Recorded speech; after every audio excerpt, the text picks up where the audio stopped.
Assalamualaikum warahmatullahi wabarakatuh. Perkenalkan, nama saya Muhammad Jalantanto, dengan NIM A11 2024 15661. Pada bagian ini saya akan mendemonstrasikan fitur utama aplikasi API klien, mulai dari mengirim request, get, post, put, paste, dan delete, dan menampilkan respon, menyimpan request ke collection, menggunakan environment variable, serta melihat history dan menangani error.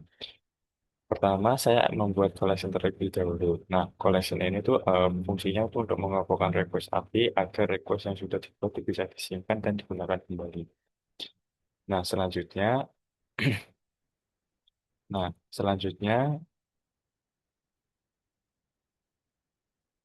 sebenarnya di sini saya udah menyiapkan beberapa collection dan per request nanti saya tinggal menjelaskan aja.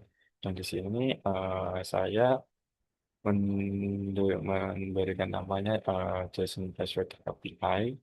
Nah, setelah itu saya membuat environment, manage environment yang dimana uh, key-nya ini namanya base URL dan value-nya ini berupa uh, link request-nya. HTTPS dan placeholder typecode.com supaya kalau bisa ini environment-nya berupa development web supaya penggunaan minus environment ini untuk bisa digunakan berulang kali. Tinggal manggil key dari bus URL ini.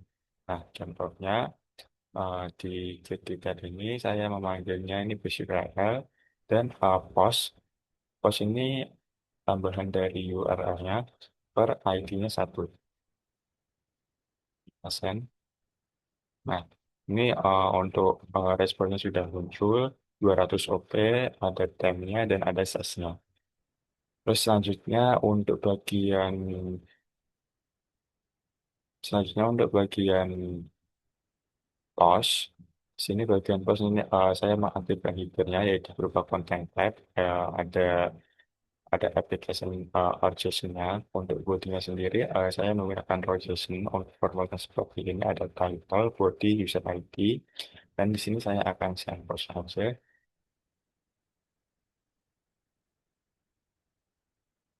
Nah, sukses, title-nya belajar API, body mencoba request post, user ID, dan ID. Dan di sini saya menggunakan boot sendiri untuk mengedit.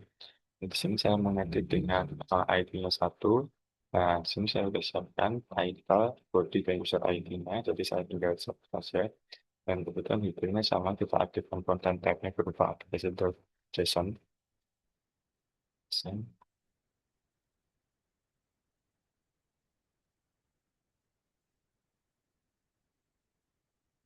Nah, ini sudah muncul responnya dan tahunnya 7.500 ms dan saya 120.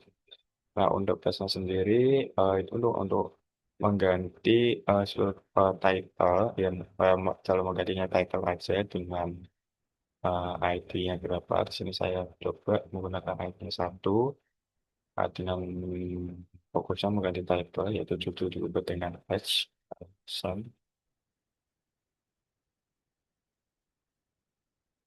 Nah, udah bisa.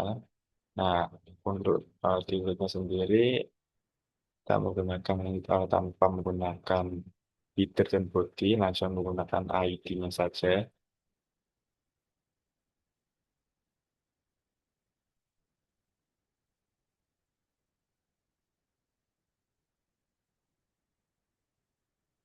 Nah, oke. Jadi kalau misalnya saya mau membuat request baru, tinggal mendapatkan request di sini aja dengan metodenya apa, tinggal manggil issue nya apa, misalnya URL dengan slash post dengan misalnya 1 2 dengan project slash dan kita terus versi diambil dengan yang kedua. Sebelum itu saya juga membuat history supaya user bisa membaca user yang mau aja. Misalnya kita lihat history satu ini, kita punya semacam. antara module, dan ada fungsi import dan ekspornya.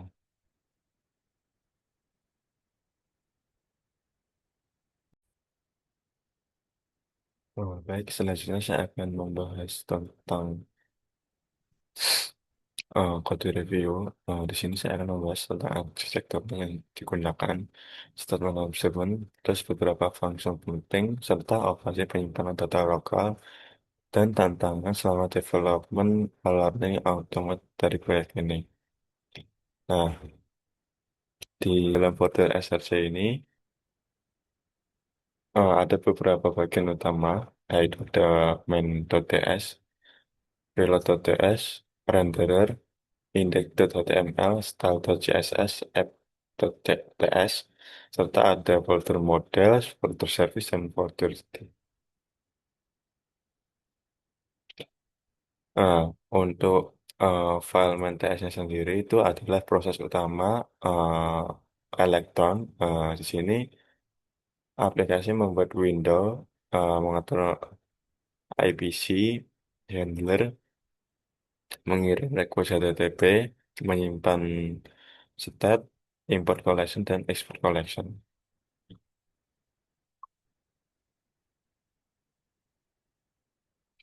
Untuk Prio TS-nya sendiri berfungsi sebagai jembatan aman antara render dan main proses karena node integration itu dimatikan, render tidak langsung mengakses Node.js. Jadi komunikasi itu dilakukan lewat API, yaitu window early bit.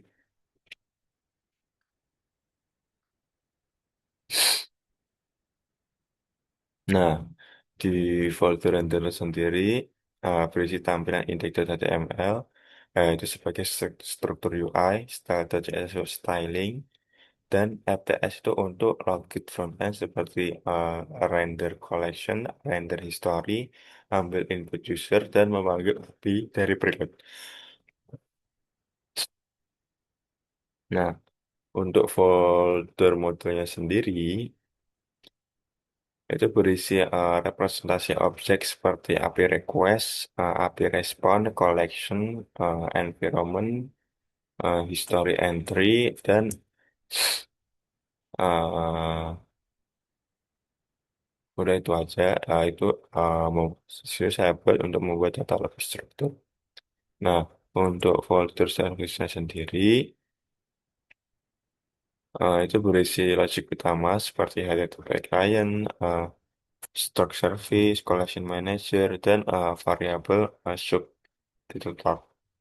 Nah, untuk folder tipesnya, itu tuh berisi interface TypeScript, ya misalnya bentuk data collection, request environment, respond, dan type stat.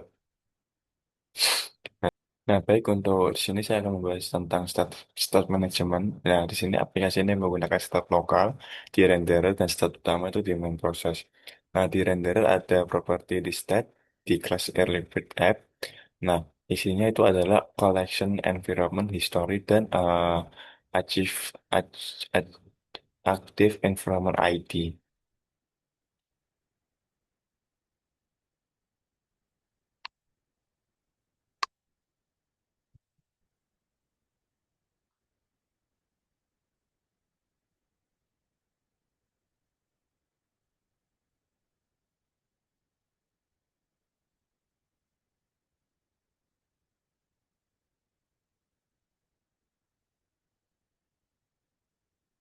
Terus manajemen. Nah, untuk di sini saya akan membahas stat.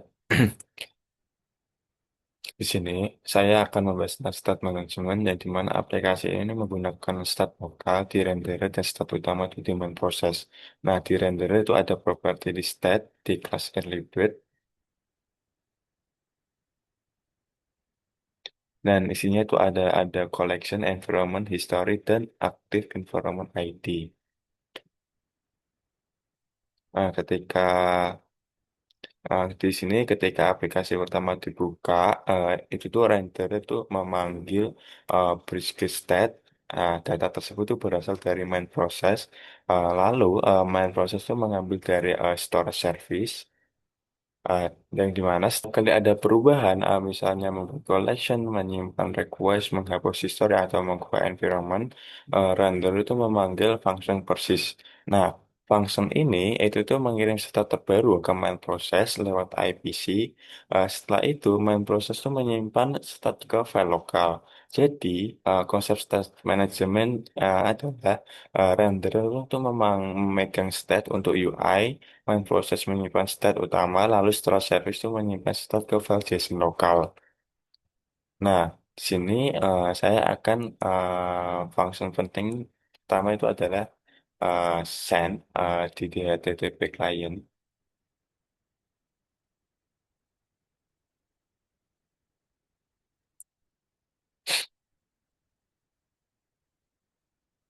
Baik, function penting pertama itu adalah send di HTTP client.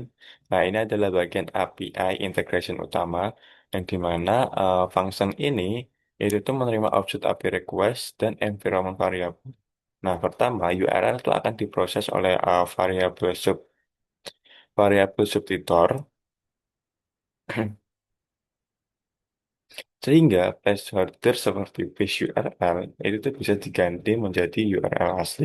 Nah, setelah itu URL itu divalidasi.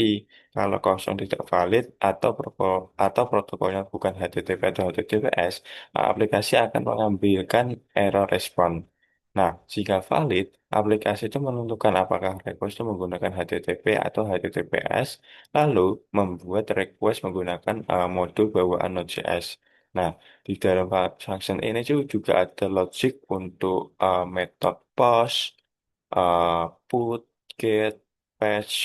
Nah, kalau body type-nya adalah raw, body itu dikirim sebagai JSON. Nah, kalau body tipenya itu adalah from data, aplikasi itu membuatnya multi-part body. Setelah respon diterima, aplikasi itu menghitung respon time, membaca respon body, mengambil respon header, lalu membungkusnya dalam objek API respon.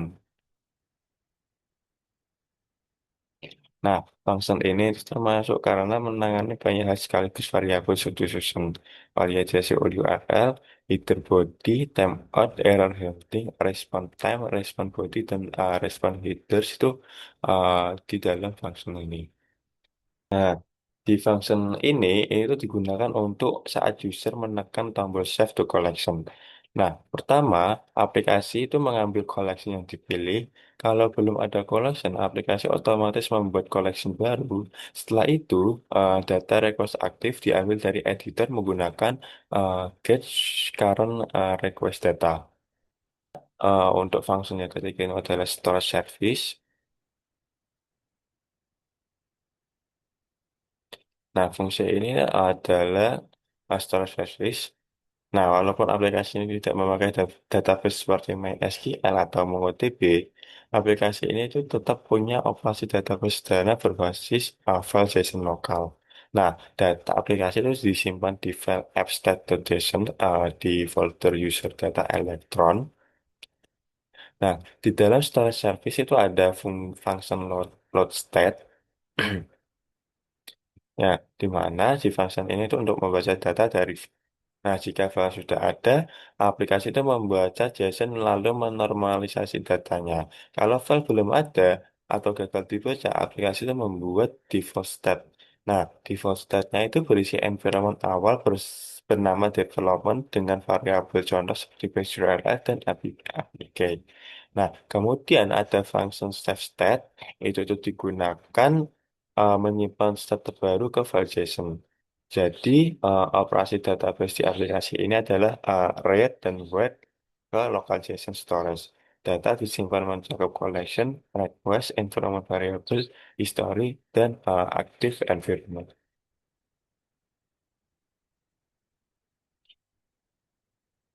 Nah, selama development di sini ada beberapa challenge yang ditemukan.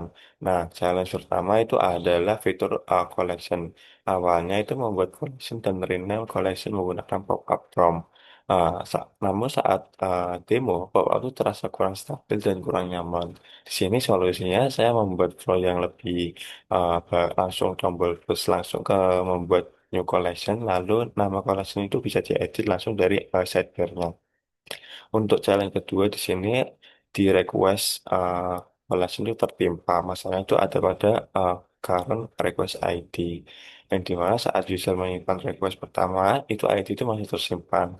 Nah, ketika ID itu mengganti metode atau URL lalu menyimpan lagi, nah, sini aplikasi itu mengambil tuh update request lama. Solusinya itu saya menambahkan current request collection ID dan logic short update yang exciting. Nah, sehingga aplikasi itu bisa membedakan update request lama maupun tambah request baru. Nah, untuk challenge ketiga ini pada environment variable itu tidak terganti. Nah, error yang muncul adalah host itu tidak ditemukan base URL-nya. Sehingga karena environment-nya itu belum dipilih variabel, belum dibuat, checkbox itu variabel tidak aktif atau get variabelnya tidak sama. Di sini solusinya saya memastikan aktif environment dipilih dan variabel diproses di main proses sebelumnya. Proses sebelum.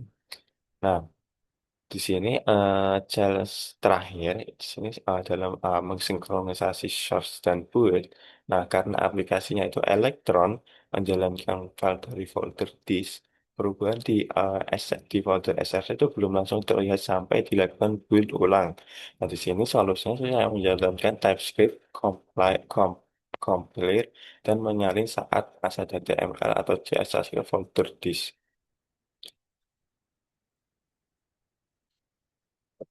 Nah, untuk learning outcome sendiri, saya tuh belajar dari proyek ini tuh belajar beberapa hal. Yang pertama itu saya belajar arsitektur elektron, yaitu pemisah antara main proses, preload, dan render proses. Dan kedua, saya belajar tuh menggunakan IPC untuk komunikasi antara front-end dan back-end lokal secara aman. Dan ketiga itu saya belajar membuat state management sederhana tanpa framework dengan menyimpan state di objek aplikasi dan melakukan persis ke file JSON-nya. Untuk company saya belajar membuat HTTP client sendiri menggunakan modul HTTP dan HTTPS dari Node.js, termasuk menangani metode, headers, body, response, template, dan error. Nah, ketika saya belajar ini pentingnya itu menggunakan user flow. Secara kode fitur mungkin sudah ada, tapi kalau alur membingungkan, user tuh tidak merasa tidak fitur tidak bekerja. Karena itu beberapa fitur diperbaiki seperti grid collection, random collection, add URL, dan accept multiple request. Baik, terima kasih. Mungkin saya akan membuat kesimpulan yang dimana ini aplikasi Liquiders API ini memiliki arsitektur yang cukup lengkap untuk aplikasi desktop sederhana, yang dimana aplikasi ini itu memiliki pemisah layar antara UI, model, service, dan penyimpanan data. Nah, sini fitur utamanya itu meliputi request API, response viewer, collection, environment, variable, history, import maupun export collection, serta ada error handling sendiri. Nah, dengan proyek ini itu saya mendapatkan pengalaman membangun aplikasi desktop berbasis Electron dan TypeScript maupun memahami bagaimana REST API klien itu bekerja di sini dari sisi front-end dan back-end, terus back-end lokal ya terutama, dan state management maupun penyimpanan data lokal. Nah, mungkin terima kasih presentasi dari saya. Mohon maaf bila ada tutur salah. Wassalamualaikum warahmatullahi wabarakatuh.